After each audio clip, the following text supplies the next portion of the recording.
हे सत्य आहे, त्रिकालबाधी सत्य आहे. कारण की मी सर्वसामान्य कुटुंबाचा माणूस आहे आणि मला सत्य लागतं, मला खोटं लागत नाही दादा. जिथं सत्य तिथं विजयावटी उभा आहे दादा.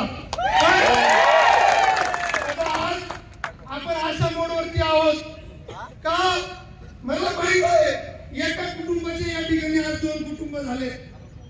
पण दादा माझ्या प्रचाराला मला सहकार्य करण्यासाठी अजय रडत होता. बरेच पोरं दादा मागाशी रडत होते. तर दादा आज मी अशा मोडवरती आहे का इकडं आड आणि इकडं विहीर झाली आहे. मला माझ्या तरुणांना या ठिकाणी जर कोणी न्याय देत असेल, आज मित्रांनो आपलं राजकीय कॅल्क्युलेशन एक आपल्याला एक राजकीय कॅल्क्युलेशन कळत नाही. आपण सगळेजण भावनिक आहे सुनील भाऊ, आपण सगळेजण भावनिक आहे.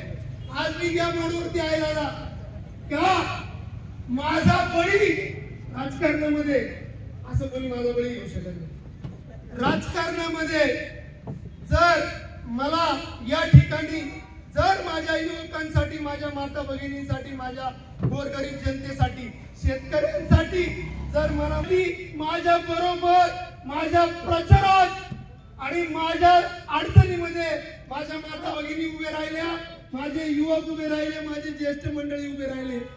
दादा मला यांना न्याय द्यावा लागेल. मला यांचं जे माझ्या युवकांचं रोजगाराचा विषय आहे, माझा राजकीय बळी जरी गेला ना दादा, मला त्याच्याशी काय घेणं देणं नाही. कारण की माझा बाप आमदार होता, माझा बाप एक एसटी ड्रायव्हर होता, माझी आई अजून पण वावरात जाते. दादा तुम्ही जर न्याय देत असाल तर मी तुमच्या हाताला हात धरून कुठेही चला.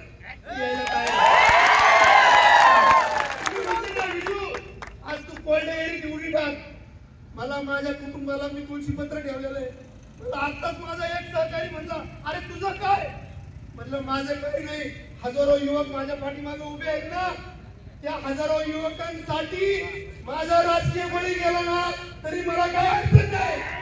पण मला माझ्या पोरांसाठी लढायचं झालं. आज मला माहिती आहे का माझ्यावरती प्रेम करणारे आज मला कुठल्याही राजकीय नेत्याचं मला काय घेणं देणं नाही. मला फक्त सुजय विखे पाटलाचं घेणं देणं आहे. कारण हा माणूस सच्चा आहे, खानदानी आहे आणि माझा हात माणूस शब्द पाळू शकतो. मित्रांनो तुम्ही बघितलं असेल का मी प्रत्येक सर्वेमध्ये 1 नंबर लावतो, होतो का नाही? मला सगळ्यांना माहिती आहे, सगळ्यांना बोबाटा झालाय. प्रत्येक गोष्टीत मी 1 नंबर लावतो. पण माझा बाप ड्रायव्हर, माझ्याकडे पैसे नाही म्हणून माझं तिकीट काढलं गेलं जातं. पण ठीक आहे, मला त्या गोष्टीचं घेणं देणं नाही. पण माझ्या पारनेर नगर तालुक्यातील युवकांचं जर काही होत असेल, त्यांना न्याय भेटत असेल तर माझा हात धरा आणि मला कुठल्याही स्टेजवर घेऊन जा. मला काही घेणं देणं नाही. माझ्या या पोरांचं आज मला म्हणणार आहे तर तू विकला, तू पैसे घेतले, तू काय घेतले. पण माझी आई इथे आज माझ्या आईने प्रचार निघताना माझ्या खिशात 2000 रुपये टाकले. म्हणजे तुझ्या दिलेले लावले.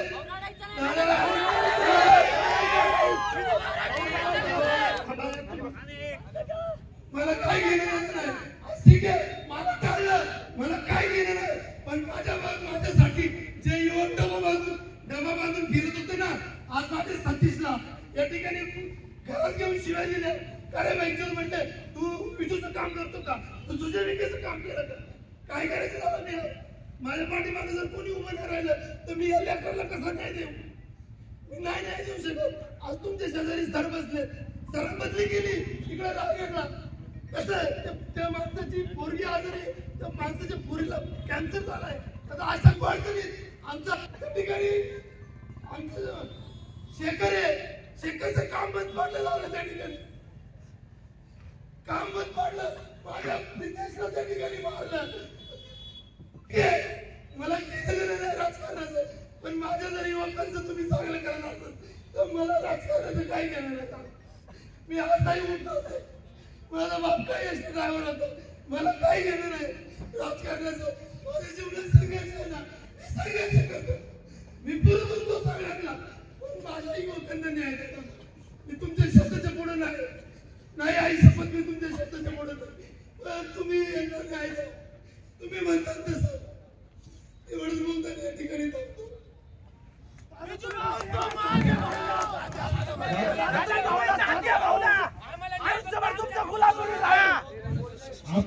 नगर दक्षिणचे जनतेच्या मनातील खासदार दादा आमच्या विजू भाऊचा बळी जाता कामा नाही। आज या ठिकाणी हजारो लोकांच्या डोळ्यातून अश्रू आहे, आज डोळ्यातून वाहणारे आमच्या सगळ्यांच्या अश्रूला सुद्धा मुभा आहे, कारण दादा आमचा विजू भाऊ फक्त संघर्षातूनच या ठिकाणी उभा आहे।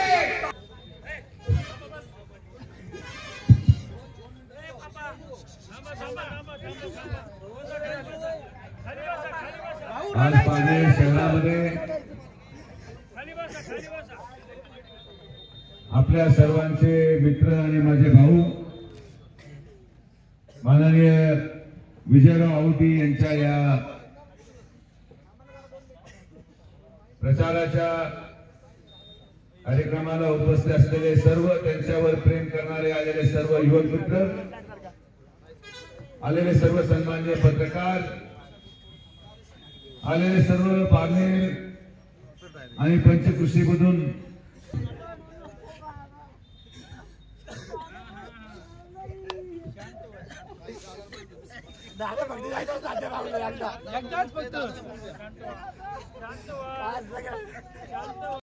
की एवढ्या वर्ष राजकीयाच्या प्रवासामध्ये मला विजय औटी सारखा एक भाऊ या राजकीय प्रवासामध्ये सापडला।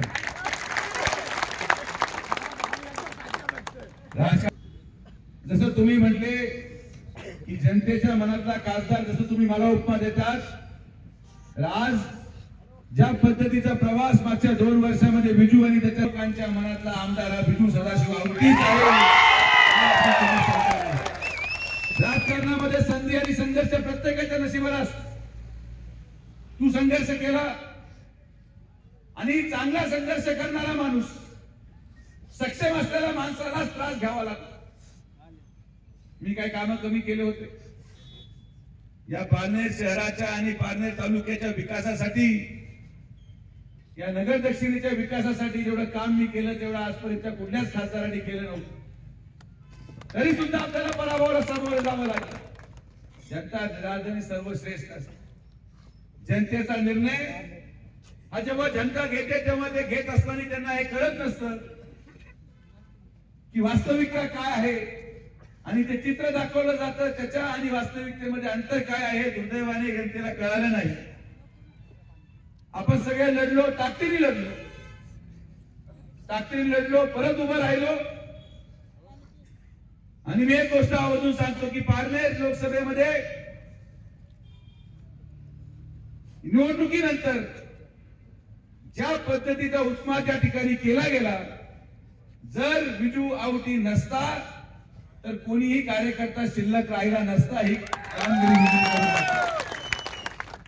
दुर्भाग्यपूर्ण आहे की उमेदवारीच्या या स्पर्धेमध्ये माननीय आमदार राधाकृष्ण विखे पाटील साहेबांनी, माननीय अजितदादा पवार साहेबांना विजू औटीचं नाव आपण सांगितलं, याबाबतीत कुठली शंका नाही। याचे साक्षीदार स्वतः अजितदादा पवार आहेत, तेही ही गोष्ट सांगतील।